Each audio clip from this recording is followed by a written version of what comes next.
really lousy. Beautiful body. When there's no man around,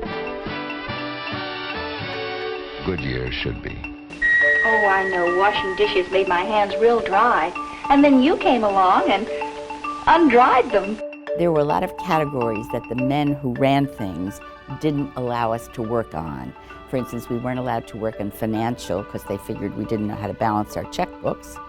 We weren't allowed to work on automotive because they figured we didn't know how to drive a car. And we couldn't work on liquor because that's what they used to seduce us, so that was clearly out.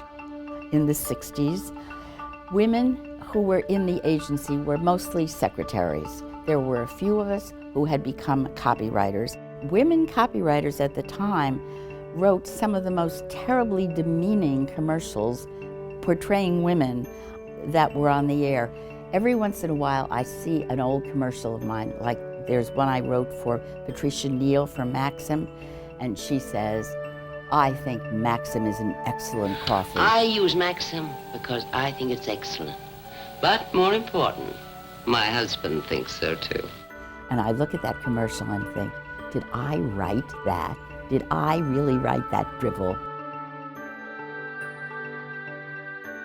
I was at Ogilvy for 12 years, and they were very good to me. I moved up from being a junior copywriter to a copy group head to a vice president. I was only the second woman in the history of Ogilvy who became an officer.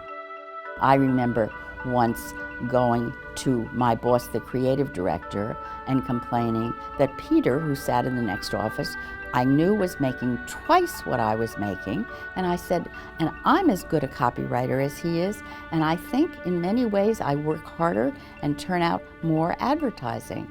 And my boss looked at me and said, but Jane, he's a man. And I said, yes, I didn't think of it that way.